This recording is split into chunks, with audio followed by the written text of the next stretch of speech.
तो जैसा कि लास्ट एपिसोड में हम लोगों ने देखा था कि फेंग हान एक ऑक्शन के अंदर मौजूद होता है और वहां पर बहुत सारे ट्रेजर्स लाए जाते हैं जो कि एक के बाद एक ऑक्शन किए जा रहे थे और फेंग हान को वहां पर कुछ ट्रेजर्स पसंद आ जाते हैं और वो उन्हें खरीदने के लिए अच्छी खासी बोली भी लगाता है। यहाँ तक कि उसे ग्रीनवुड ट्री भी मिल जाता है और वो उस ग्रीनवुड ट्री को खरीदने के बाद उसे अपनी बॉडी के अंदर एब्जॉर्ब भी कर लेता है, जिससे उसका वो ग्रीनवुड ट्री काफी बड़ा हो जाता है और फेंग हान उसकी मदद से वर्ल्ड क्रॉस करके इमोर्टल रियलम तक जाने की कोशिश करता है, मगर उसमें वो नाकाम हो जाता है। जिसके बाद उसे दिखाई देता है वहां पर एक जायंट एग को ऑक्शन किया जा रहा है। उस एग का नाम जायंट कुनपेंग एग है और उसकी स्टार्टिंग प्राइस ही 30 मिलियन रख दी जाती है, जो कि बहुत ही ज्यादा हाई होती है और बहुत सारे लोग तो शुरू में ही उसे खरीदने से मना कर देते हैं। मगर हमें दिखाया जाता है जैसे ही लिंग लोंग सेक की वो म्याओ यिन उसके लिए 31 मिलियन की बोली लगाती है तो सामने से बंदा उससे बड़ी बोली लगाकर उसे काउंटर करता है।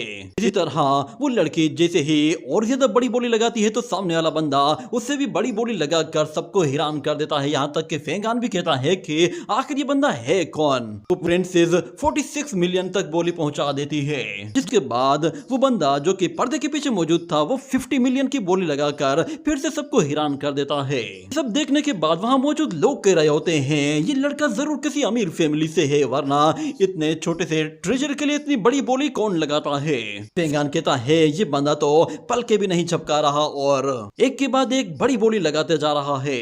देखते ही देखते वो बोली 50 मिलियन तक पहुंच जाती है, जिसके बाद नीचे मौजूद वो ऑक्शनर 1 से लेकर 3 तक काउंट करती है। कोई भी बंदा 50 मिलियन से ऊपर की बोली नहीं लगाता, जिसकी वजह से वो कुनपेंग एग उस पर्दे के पीछे मौजूद मिस्टीरियस बंदे को मिल जाता है और फिर वहां पर नेक्स्ट आइटम को लाया जाता है जो कि असल में 9 हेवन सैंड होती है। उसे यान की बॉडी से यान कहता है कि फेंग हान यही वो चीज है जो तुम्हें चाहिए, इसे हर हाल में खरीद लो।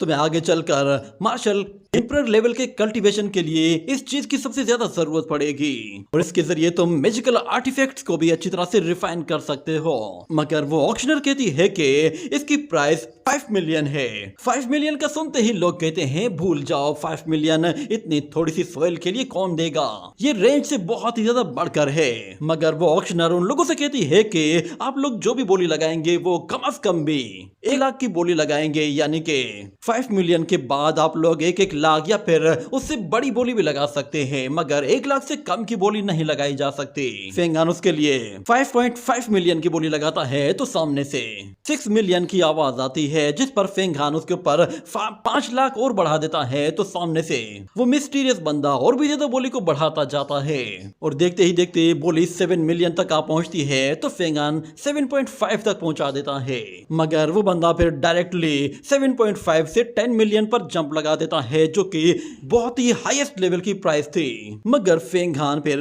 11 मिलियन तक जाता है तो वो बंदा 11 से डायरेक्ट 15 मिलियन तक बोली बढ़ा देता है और फेंग हान उस बंदे की आवाज को पहचान जाता है और कहता है कि ये आवाज कुछ सुनी सुनी सी लग रही है। फेंग हान जैसे ही उस बोली को आगे बढ़ाता है तो वो बंदा उस बोली को फिर 15 से डायरेक्टली 30 तक लेकर चला जाता है, यानी कि 30 मिलियन सिर्फ 5 मिलियन वाली चीज के लिए। और वो ऑक्शनर जैसे ही काउंटिंग करती है तो यहाँ पर फेंग हान हंसने लगता है, यानी कि उसने 5 मिलियन वाली चीज को उस बंदे को बेवकूफ बनाकर 30 मिलियन में बिकवा दी और वो ऑक्शनर उस ट्रेजर को उस मिस्टीरियस बंदे को दे देती है।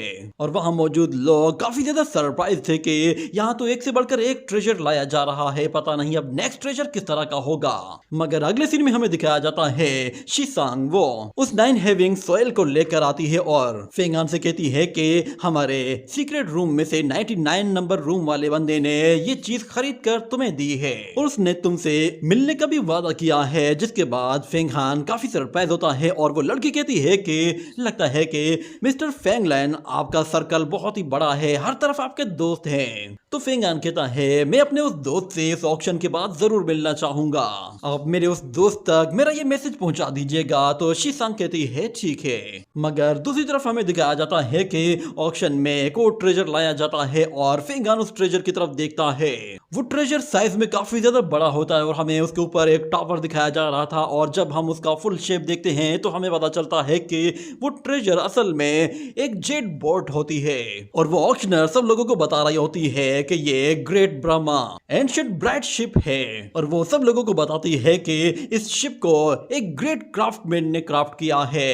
ये शिप ना सिर्फ ट्रेवल करने के लिए बहुत ही अच्छी है और किसी भी वर्ड को क्रॉस कर सकती है, बल्कि ये डिमोनिक ट्रैबुलेशन को भी बर्दाश्त कर सकती है।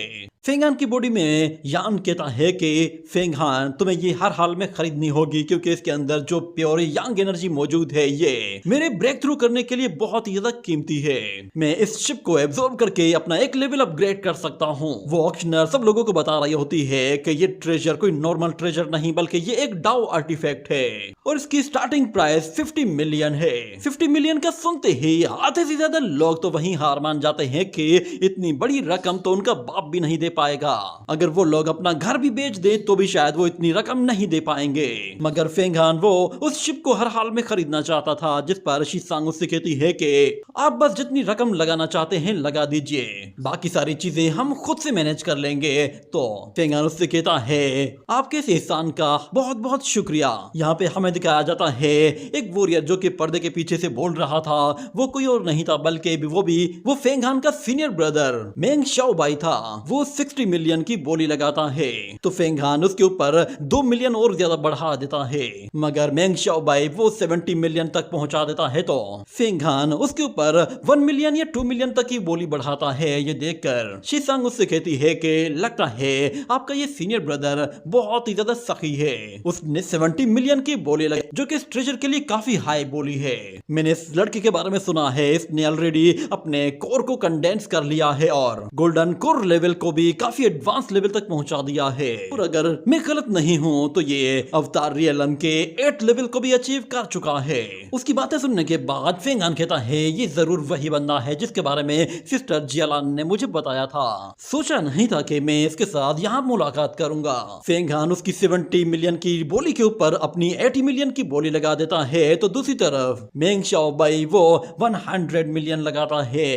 फेंगहान जैसे ही अपनी बोली को थोड़ा सा आगे बढ़ाता है तो दूसरी तरफ से एक सीक्रेट रूम से एक बंदा 150 की बोली लगाता है। ये सुनकर शीसांग कहती है कि मिस्टर फेंगलांग क्या ये बंदा आपका कोई दोस्त है? फेंगहान यहाँ पर 150 की बोली को सिर्फ 1 मिलियन और बढ़ाकर 151 तक पहुंचा देता है, मगर मेंग शाओबाई उस पर काफी गुस्सा होता है और वो 180 की बोली लगाता है जो कि अब तक की सबसे बड़ी बोली थी। वहां मौजूद सब लोग ये देखकर हैरान थे। फेंगहान वो उस बोली को बढ़ाता जा रहा था मगर मेंग शाओबाई वो पीछे हटने को तैयार नहीं था। दोनों ही उस ट्रेजर के लिए बोली को बढ़ाते जा रहे होते हैं और जितना पैसा होता है उस पर लुटाने को तैयार थे। जैसे ही मेंग शाओबाई वो 250 तक बोली पहुंचा देता है तो फेंगहान 251 तक उस बोली को आगे बढ़ाता है, जिसके बाद मेंग शाओबाई वो डायरेक्टली 10 मिलियन बढ़ाता है तो फेंगहान उसके ऊपर सिर्फ 1 मिलियन बढ़ाता है। मेंग शाओबाई वो ये सुनकर परेशान था कि आखिर ये बंदा जो कोई भी है ये इतनी ज्यादा पेमेंट देने के लिए कैसे तैयार हो गया है जबकि ये ट्रेजर उसके किसी काम का भी नहीं। और यहाँ पर शीसांग कह रही होती है कि मिस्टर फेंगलांग लगता है कि आपका और उस लड़के का कोऑर्डिनेशन काफी अच्छा है, जिस पर फेंगहान कहता है आखिर तुम क्या कहना चाहती हो? तो शीसांग कहती है मुझे तो ऐसा फील हो रहा है कि जैसे दो गॉड्स वो एक ट्रेजर के लिए आपस में फाइट कर रहे हो। यहाँ पर वो ऑक्शनर 261 मिलियन की बोली को काउंट करना शुरू करती है और 3 तक काउंट करने के बाद मेंग शाओबाई अपनी बोली को आगे नहीं बढ़ाता, जिसके बाद ये ट्रेजर भी फेंगहान का हो जाता है। वहां मौजूद लोग ये देखकर काफी हैरान थे कि 50 मिलियन वाली चीज के लिए ये लोग 261 मिलियन दे रहे हैं। उन लोगों को शुरू में तो इसमें काफी मजा आ रहा था क्योंकि एक तरफ मेंग शाओबाई और दूसरी तरफ फेंगहान दोनों ही अपनी बोली को बढ़ाते जा रहे थे और अचानक अब वो लड़ाई खत्म हो चुकी थी और मेंग शाओबाई गुस्से से उठकर वहां से चला जाता है और सब लोग कहते हैं कि अरे यार इतना मजा आने लगा था, लगता है कि शायद नेक्स्ट ट्रेजर के लिए भी इसी तरह की लड़ाई होगी। मगर यहाँ पर फेंगहान वो उस लड़की से कहता है कि मुझे तुम्हारे ट्रेजर पवेलियन से कुछ वाइट यांग पिल्स चाहिए, जिस पर वो लड़की कहती है कि हाँ क्यों नहीं, अगर तुम हमें और भी ज्यादा नेसेंट सोल पिल्स दे देते हो तो हमारा डाउ पवेलियन तुम्हें एक लोन दे सकता है और वो भी बगैर इंटरेस्ट के। बस उन पिल्स के बदले में तुम्हें हमें नेसेंट सोल पिल्स देनी होंगी। ये सुनकर फेंगान समझ जाता है कि इन लोगों का ये डाउ पवेलियन इस रीजन में टॉप 3 पर क्यों आता है। इतने में अचानक वहां पर एक और बंदा आता है और वो उसी शिप को लेकर फेंगान के रूम में एंटर करता है। उसे देखते ही फेंगान खड़ा हो जाता है, मगर शीसांग उसे बताती है कि ये हमारे डाउ पवेलियन के प्रेसिडेंट है और यहाँ के सबसे पावरफुल एल्डर भी है। इनका नाम गुमिंग है। इन्होंने ऑलरेडी 9 फोल्ड कल्टीवेशन को और धर्म पावर को भी अवेकन किया हुआ है। डाउ पवेलियन के सारे की सारी ब्रांचेस के जितने भी मामलात हैं वो सारा ये खुद से मैनेज करते हैं। और गुमिंग उससे कहता है कि फेंगलांग तुमसे मिलकर खुशी हुई, जिस पर फेंगहान भी उससे कहता है कि आपको खुद से चलकर यहाँ पे आने की जरूरत नहीं थी, मेरी वजह से आपने खुद को तकलीफ। वो मास्टर कहता है कि मैं तो असल में यहाँ पे तुमसे माफी मांगने के लिए आया था, क्योंकि मेरे कुछ गार्ड्स ने तुम्हारा रास्ता रोका था, इसीलिए मैंने सोचा कि शायद तुम्हें बुरा लगा होगा। उम्मीद है कि तुम उन्हें माफ कर दोगे और हमारे डाउ पवेलियन को भी इसके लिए माफी दोगे। जिस पर फेंगान कहता है इसकी कोई जरूरत नहीं, बस वो एक छोटा सा इंसिडेंट था और ऐसा हर जगह हो जाता है।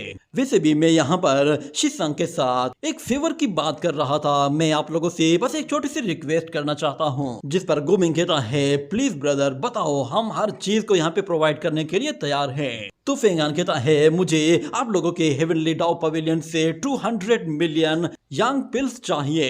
ये यंग पिल्स मैं आप लोगों को 1 महीने के अंदर अंदर वापस कर दूंगा। जिस पर गुमिंग कहता है कि हाँ क्यों नहीं, ये तो कोई प्रॉब्लम ही नहीं है। मगर इतने में वहां पर एक छोटा बच्चा आता है और वो कहता है कि फेंगलांग को अगर पैसे चाहिए तो मैं उसकी तरफ से पे कर देता हूँ। ये कहने के बाद फेंगान देखता है कि ये तो वही बच्चा है जो कि उसे एंशिएंट गुफा के अंदर मिला, स्टार सेक्ट से बिलोंग करता है। मगर ये यहाँ पे क्या कर रहा है? वो बच्चा अपना गोल्डन कार्ड देकर फेंगहान की 260 मिलियन की प्राइस को अपने जेब से अदा कर देता है। ये देखकर गुमिंग कहता है यकीन नहीं आता कि स्टार स्काई सेक्ट का ये यंग मास्टर इतना अच्छा दिल का है कि वो फेंगलांग के लिए इतने पैसे देने को तैयार है। मगर वो फेंगहान की तरफ देखकर कहता है कि ब्रदर तुमसे मिले हुए काफी लंबा टाइम हो चुका है। जिस पर फेंगहान भी हंसते हुए कहता है कि हाँ मुझे भी लास्ट टाइम याद नहीं है कि हम लोग कब मिले थे, हम लोग बस एक बार ही मिले थे और उस टाइम को भी बहुत टाइम गुजर चुका है। और दूसरी तरफ गुमिंग कह रहा होता है मैंने सोचा भी नहीं था कि ब्रदर फेंगलांग के रिलेशंस वो स्टार स्काई सेक्ट के साथ भी होंगे। सच में ब्रदर फेंगलांग तुम काफी एक्स्ट्रा ऑर्डिनरी हो और पता नहीं तुम्हारी पहुंच कहां कहां तक है। जिस पर फेंगलांग कहता है ब्रदर तुम तो मुझे शर्मिंदा कर रहे हो, मैं बस एक मामूली सा कल्टीवेटर हूँ और मैं एक्स्ट्रा ऑर्डिनरी होने का टाइटल डिजर्व नहीं करता। मगर वो छोटा बच्चा फेंगहान से कहता है कि अगर तुम्हें टाइम मिले तो हम दोनों कहीं बाहर चलकर अकेले में कुछ बात करना चाहते हैं। अचानक से वो प्रिंसेस वहां पर आ जाती है और आते साथ ही कहती है स्टार स्काई गेट का यंग मास्टर वो फेंगलांग का दोस्त है। ये तो काफी सरप्राइजिंग बात है। वो वहां पर मास्टर गु को देखती है तो वो उसे भी ग्रीट करती है और कहती है कि मैं आपसे पहली मर्तबा मिल रही हूँ। तो मास्टर गुमिंग कहता है कि फेरी इसकी कोई जरूरत नहीं। मगर वो प्रिंसेस फेंगलांग से कहती है कि मैं तुम्हें दोबारा परेशान करने के लिए यहाँ पे आई हूँ, उम्मीद है इसके लिए तुम मुझे माफ करोगे। तो फेंगान कहता है कोई बात नहीं, तुम बिल्कुल सही टाइम पे आई हो। ये कहने के साथ वो 2 जेट बोटल्स बाहर निकालता है और उन लोगों से कहता है कि इसके अंदर 2 लाख नेसेंट सोल पिल्स मौजूद हैं। हम लोगों ने जो डील तय की थी उसके हिसाब से मैंने अपनी ये डील कंप्लीट कर दी है। उन बोटल्स को लेने के बाद वो फेरी कहती है ब्रदर फेंगलांग सच में तुम लाजवाब हो, तुमने जो वादा किया था तुमने बहुत जल्दी पूरा भी कर दिया। वो फेंगान से कहती है अगर फ्यूचर में तुम्हारे पास और भी नेसेंट सोल पिल्स हो तो तुम वो पिल्स मेरे लिंगलोंग सेक्ट को बेच सकते हो, मैं सारी की सारी पिल्स खरीदूंगी। फेंगान कहता है कि मैं तो तुम लोगों का शुक्रिया अदा करना चाहता हूँ कि तुम लोगों ने मेरे ऊपर ट्रस्ट किया। जिसके बाद वो गुमिंग से कहता है कि मैं आप लोगों के हेवनली डाउ पवेलियन से कुछ हायर करना चाहता हूँ, क्या आप लोग कोई हायरिंग सर्विस भी देते हैं? ये सुनकर गुमिंग कहता है कि लगता है ब्रदर तुम किसी मुसीबत में हो, शायद तुम्हें किसी की हेल्प चाहिए। तो फेंगान कहता है हाँ ऐसा ही है, असल में 3 गोल्डन कोर लेवल के कल्टीवेटर्स वो मेरी जान के पीछे पड़े हुए हैं, इसीलिए मुझे उन लोगों से लड़ने के लिए किसी की हेल्प चाहिए। अगर आप मेरी इसमें हेल्प करते हैं तो मैं आप लोगों को बहुत सारी नेसेंट सोल पिल्स दूंगा। ये सुनकर गुमिंग कहता है अगर ऐसी बात है तो फिर मैं खुद ही लड़ने के लिए तैयार हूँ। मैं आपको आपके घर तक पहुंचाने के लिए उन कल्टीवेटर्स से लड़ने के लिए पूरी तरह से तैयार हूँ, मगर कल्टीवेटर्स 3 हैं तो हम भी 3 लोग हों तो बेहतर है। जिसके बाद फेंगान पिनयाओ से कहता है कि आपका क्या कहना है, क्या आप इसमें हमारा साथ देंगी? तो वो लड़की कहती है कि मैं अपनी तरफ से पूरी कोशिश करूंगी। जिस पर फेंगान उन लोगों का शुक्रिया अदा करता है और कहता है कि आप लोगों से बहुत जल्द मुलाकात होगी। ये कहने के बाद वो वहां से बाहर चला जाता है और हमें दिखाया जाता है कि वो उस बच्चे के साथ जब बाहर जाता है तो वो जाते ही फेंगान से कहता है कि यकीन नहीं आता, हम लोगों को 1 साल हुआ है और 1 साल के अंदर ही तुमने अपनी कल्टीवेशन को इतना आगे बढ़ा दिया, जबकि मैं अभी तक अपनी की भी रिफाइन नहीं कर पाया। और फेंगान जैसे ही अपने रियल गेटअप में उसके सामने आता है तो वो बच्चा फेंगान को कहता है, इस गेटअप में तुम सच में काफी लाजवाब लग रहे हो। मगर फेंगान उससे कहता है, तुमने मेरी खातिर 260 मिलियन खर्च किए हैं। ये रकम बहुत ही बड़ी रकम है, मैं इसे हमेशा याद रखूंगा, पर मैं चाहता हूं कि तुम मेरे लिए इतने पैसे खर्च करो तो अपने पेरेंट्स से पूछ कर करो, क्योंकि तुम्हारे पेरेंट्स वो काफी पावरफुल हैं और अगर उन्हें पता चल गया कि तुमने मेरे ऊपर इतने पैसे लगाए हैं तो शायद मेरे लिए मुसीबत हो सकती है। वैसे तुमने बताया नहीं कि तुम श्वान एम्पायर में क्या कर रहे हो। तो वो बच्चा कहता है कि मेरे फादर ने कहा है कि मेरी कॉन्स्टलेशन टेक्निक वो अब पीक पे आ चुकी है। यही वजह है कि उन लोगों ने मुझे अब ट्रेवल करने की परमिशन दी है। अब फ्यूचर में जो भी मैं कॉन्स्टलेशन पावर को प्रैक्टिस करूंगा वो डिवाइन सुप्रीम लेवल की कॉन्स्टलेशन पावर्स होंगी और उसके लिए मेरे पास इतने ज्यादा रिसोर्सेज या फिर नेसेंट सोल पिल्स नहीं के जिसके जरिए मैं जल्द से जल्द वो कॉन्स्टलेशन पावर्स भी कंप्लीटली सीख सकूं और सन मून और उसके साथ 5 एलिमेंट पावर्स को भी मास्टर कर सकूं। मेरे फादर के पास कुछ ऐसे सुप्रीम एल्डर्स हैं जो कि 1 साल को इतना लंबा खींच सकते हैं कि वो 1 साल 180 साल के बराबर हो जाता है। और मेरा ये डाउ आर्टिफैक्ट असल में मेरा सेल्फ डिफेंस है जो कि हमेशा मैं अपने दुश्मनों से बचने के लिए यूज करता हूँ। मगर फेंगान उससे कहता है कि तुमने मेरे ऊपर बहुत पैसे खर्च कर दिए हैं, क्या तुम्हारे पेरेंट्स पर गुस्सा नहीं होंगे। तो वो बच्चा कहता है कि वो सारे के सारे पैसे तो नेसेंट सोल पिल्स के लिए मुझे दिए गए थे, पर मैंने देखा तुम्हें उस चीज की मुझसे ज्यादा जरूरत है तो इसीलिए मैंने वो पैसे तुम्हें दे दिए। और जहां तक बात मेरे फादर की है तो वो मुझ पर थोड़ा सा गुस्सा जरूर होंगे और हो सकता है कि वो मुझे थोड़ा सा डांटे या फिर थोड़ा सा मारे, मगर मैं वो बर्दाश्त कर लूंगा। ये सुनकर फेंगान हंसते हुए कहता है कि तुम्हें इतनी मार खाने की जरूरत नहीं है, क्योंकि तुमने मेरी मदद की है तो मैं भी तुम्हारी मदद जरूर करूंगा। तुम्हें नेसेंट सोल पिल्स चाहिए, मैं तुमसे वादा करता हूँ मैं तुम्हें वो सारी सोल पिल्स दूंगा जो तुम्हें चाहिए। इस तरह तुम्हारे पेरेंट्स वो तुम्हें मारेंगे नहीं, बल्कि तुम्हें नेसेंट सोल पिल्स खरीदने के लिए बहुत ही ज्यादा अप्रिशिएट भी करेंगे। जिसके बाद वो बच्चा कहता है कि मेरे पेरेंट्स वो मेरी स्ट्रेंथ को टेस्ट करना चाहते हैं, इसीलिए वो सेक्ट लीडर की पोजीशंस को अरेंज कर रहे हैं। मेरा फादर वो कल्टीवेशन में इतना मसरूफ होता है कि वो एक सेक्ट लीडर होने के नाते अपने सेक्ट को मैनेज नहीं कर पाता और अगले कुछ 100 सालों के अंदर वो रिटायर भी होने वाले हैं। उनकी रिटायरमेंट के बाद हमारे स्टार सेक्ट के बहुत सारे लोग उस पोजीशन को हासिल करने के लिए तैयारी कर रहे हैं। पहले तो मैं सेक्ट लीडर बनने की पोजीशन के लिए बिल्कुल भी इंटरेस्टेड नहीं था, मगर अब मुझे बाकी लोगों से भी ज्यादा इंटरेस्ट है। मगर फेंगान उससे कहता है तुम बेफिक्र हो जाओ, जब मैं तुम्हें नेसेंट सोल पिल्स दूंगा तो उन्हें एब्जॉर्ब करने के बाद तुम अपना कल्टीवेशन लेवल बहुत ही तेजी से अपग्रेड करोगे और मुझे पूरा यकीन है कि फ्यूचर में तुम एक सुप्रीम एल्डर जरूर बनोगे। वो लोग आपस में बातें कर रहे होते हैं और यहाँ पर अचानक से किसी की आवाज आती है और वो कहता है कि सुना है कि जो हाउस सेक्ट ने एक और जीनियस प्रोड्यूस किया है। ये कहते ही वो लोग ऊपर की तरफ देखते हैं तो उन लोगों को वहां पर मेंग शाओबाई दिखाई देता है। वो फेंगान से कहता है सोचा नहीं था कि तुम यू हाउस सेक्ट के डिसाइपल नेसेंट सोल पिल बनाने में इतने एक्सपर्ट बन जाओगे। तुम्हारा पावर लेवल भी मेरे पावर लेवल से शायद 1 या 2 स्टेप ही लो है। ये देखकर अच्छा भी लग रहा है कि मेरे जूनियर्स वो काफी तेजी से इंप्रूव कर रहे हैं। तो फेंगान कहता है अच्छा तो ये आप हैं सीनियर ब्रदर, मैं जानना चाहता हूँ कि आप यहाँ पर मुझे कोई इंस्ट्रक्शन देने के लिए आए हैं। तो मेंग शाओबाई कहता है मैंने पहले तो ये सोचा था कि मैं तुमसे माउंटेन एंड रिवर रैंकिंग के टाइम पर फाइट करूंगा, पर तुम अब खुद चलकर यहाँ पर आए हो तो इसीलिए मैंने अब अपना प्लान चेंज कर लिया है। क्यों ना हम लोग यहाँ पर ही अपनी स्ट्रेंथ एक दूसरे को शो करें। मुझे पता चला है तुम डुअल कल्टीवेशन कर रहे हो, जिसमें तुम न सिर्फ डीमन बल्कि इमोर्टल लेवल की कल्टीवेशंस को भी आगे बढ़ा रहे हो। मगर फेंगान उसे मना करता है कि ब्रदर ये जगह लड़ने के लिए नहीं है और यहाँ पर वैसे भी लड़ना अलाउड नहीं है। मगर मेंग शाओबाई कहता है हम दोनों सेम सेक्ट से हैं और हम दोनों के बीच में जो फाइट होगी वो कोई दुश्मनों वाली फाइट नहीं होगी। अगर आपको फाइट करनी ही है तो क्यों ना हम लोग अपने सेक्ट जाकर वहां पर फाइट करें। मगर मेंग शाओबाई कहता है कि तुमने जो जगह चूज की है वो भी इतनी बुरी नहीं है, यहाँ तो बहुत कम लोगों का आना जाना होता देता है। मेंग शाओबाई उस छोटे बच्चे से भी कहता है कि तुम्हें देख लूंगा, तुमने वो जेट शिप मुझे खरीदने से रोक लिया है, तुम्हारी वजह से वो मुझे नहीं मिली है, तो तुम्हें इसकी सजा मिलेगी। तुम्हें लगा कि तुम अपने फादर पर रिलाय करोगे और यहाँ वहाँ फिरते फिरोगे तो तुम्हें कोई भी कुछ नहीं कहेगा। इतना कहने के साथ वो गुस्से में उस पर एक जोरदार स्प्लैश अटैक करता है तो फेंग हान उस अटैक को रोक लेता है और मेंग शाओबाई से कहता है कि हम दोनों ही फेलो डिसाइपल्स हैं, इसलिए अगर हम लोग यहाँ पर फाइट कंटिन्यू करते हैं तो ये यहाँ के रूल्स की वायलेशन होगी। अगर हमें लड़ना है तो हमें हेवनली पनिशमेंट प्लेटफॉर्म पर लड़ना चाहिए। और जहां तक बात तुम इस शिंग युआन बाओ बाओ की बात कर रहे हो, इसके बारे में तो तुम बिल्कुल कुछ भी नहीं जानते।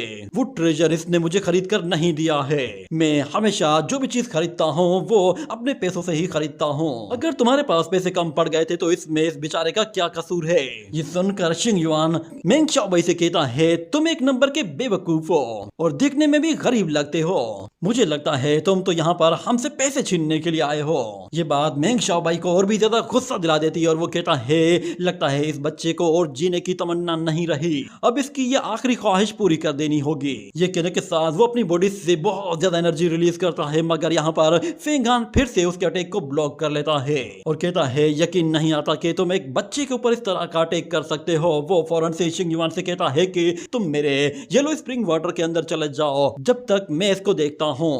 ये कहने के बाद वो उस बच्चे को फौरन से उस ड्रैगन स्क्रिप्चर के अंदर एब्जॉर्ब कर लेता है और अपनी सोड लेकर फौरन से मेंग शाओबाई की तरफ आगे बढ़ते हुए कहता है कि तुम एक ट्रेजर के लिए ये सब कुछ कर रहे हो। तो मेंग शाओबाई कहता है भले ही वो एक डाओ आर्टिफैक्ट है, मगर उसके लिए मैं तुमसे डील तो कर ही सकता हूँ। मैं देखना चाहता हूँ कि आखिर तुमने उस ड्रैगन स्क्रिप्चर की मदद से क्या कुछ हासिल कर लिया है।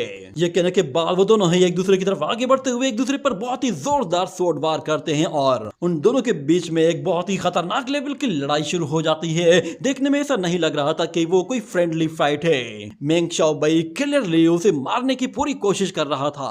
फेंग हान इस फाइट के अंदर नोट करता है कि मेंग शाओबाई वो स्पीड में काफी अच्छा है और उसके सोड स्किल्स भी काफी लाजवाब है, मगर अभी तक वो हर तरह से उसके अटैक को काउंटर कर रहा होता है और उसके अटैक्स को अच्छी तरह से डॉज भी कर रहा था। दोनों में से अभी तक किसी को कोई एडवांटेज नहीं मिला था, मगर जैसे ही दोनों ही एक दूसरे के करीब आकर एक दूसरे की सोर्ड्स को पुश करते हैं तो दोनों की ताकत बिल्कुल बराबर लेवल पर शो हो रही होती है। दोनों ही फिर से एक दूसरे पर झपटते हैं और एक के बाद एक वार करते हैं, मगर किसी का कोई भी वार किसी को हिट नहीं कर पा रहा था। दोनों ही अपनी पावरफुल टेक्निक्स भी यूज करने की कोशिश करते हैं। इतने में फेंग हान को दिखाई देता है कि पानी के अंदर से कोई चीज बहुत ही तेजी से उसकी तरफ आ रही है। वो फौरन से अपनी डिमोनिक सोड निकालते ही एक फ्लैश अटैक करता है और इतने में मेंग शाओबाई अपनी सोड लेकर उससे आकर बहुत ही जोर से टकराता है और दोनों ही फिर से एक दूसरे को पुश करते हैं। इसी तरह वो फाइट कंटिन्यू होती है और फेंग हान नोट करता है कि मेंग शाओबाई की स्पीड आहिस्ता आहिस्ता बढ़ रही है और वो अपनी पावर को भी बढ़ाता जा रहा है। और एक मौका ऐसा आ जाता है कि जब वो फेंग हान पर मल्टी सोर्ड्स के साथ हमला करता है, मगर फेंग हान भी अपनी स्पीड की वजह से उन सोर्ड्स को डॉज कर रहा था, मगर यहाँ पर मेंग शाओबाई उन सोर्ड्स को कंट्रोल करते हुए फेंग हान को मारने के लिए अपना पूरा जोर लगाए हुए था। पर एक पॉइंट पे फेंग हान उन सोर्ड्स को भी चकमा दे देता है और जैसे ही पीछे हटता है तो मेंग शाओबाई उसके बिल्कुल पीछे आ गया था और उसकी सोर्ड फेंग हान की गर्दन उड़ाने ही वाली थी, मगर अचानक से फेंग हान वहां से गायब हो जाता है और यान ने ग्रीनवुड ट्री की पावर को यूज करके उसे वहां से एक बहुत ही दूर पहुंचा दिया था। मगर फेंग हान बिल्कुल हैरान था कि इसने सोड आर्ट को बिल्कुल अल्टीमेट लेवल तक पहुंचा दिया है। और मेंग शाओबाई कहता है कि जूनियर ब्रदर जरा मेरा ये अटैक चेक करके देखो। ये कहने के साथ वो अपनी बॉडी से बहुत ही ज्यादा यिन यांग एनर्जी जनरेट करने के लिए अपनी सोड को यूज करता है और हमें दिखाया जाता है जैसे ही वो यिन यांग एनर्जी जहां से गुजरती है वहां पर लाइफ को खत्म करना शुरू कर देती है। यहाँ तक कि फेंग हान जब उस एनर्जी से टकराता है तो उसके बाल सफेद हो जाते हैं, जिससे फेंग हान को भी काफी हैरानी होती है, मगर यानो से बताता है कि ये एनर्जी तुम्हारी लाइफ को खत्म कर रही है, तुम्हें ग्रीनवुड ट्री को यूज करके इस एनर्जी को काउंटर करना होगा। ये कहने के बाद फेंग हान ग्रीनवुड ट्री को यूज करता है जिसके जरिए वो उससे इतनी ज्यादा एनर्जी जनरेट करता है कि वो सारी की सारी यिन यांग एनर्जी को दोबारा से रिवर्स कर देता है और उसके साथ साथ उसके बाल दोबारा से नॉर्मल कलर के हो जाते हैं। और मेंग शाओबाई जब ये देखता है तो वो अपनी पावर को और भी कई गुना बढ़ा देता है, मगर उसके बावजूद भी वो ग्रीनवुड ट्री की पावर को मैच नहीं कर पाता। जिस पर वो फेंगान से कहता है, मान गए, तुम्हारे पास वाकई में इतनी स्ट्रेंथ है कि तुम मुझसे फाइट करने के लायक हो। और हमें दिखाया जाता है फेंगान वो अटैक फौरन से रोक देता है और दोनों के बीच में यहाँ पर लड़ाई थोड़ी देर के लिए रुक गई थी और यहीं पे ही ये एपिसोड भी एंड हो जाता है।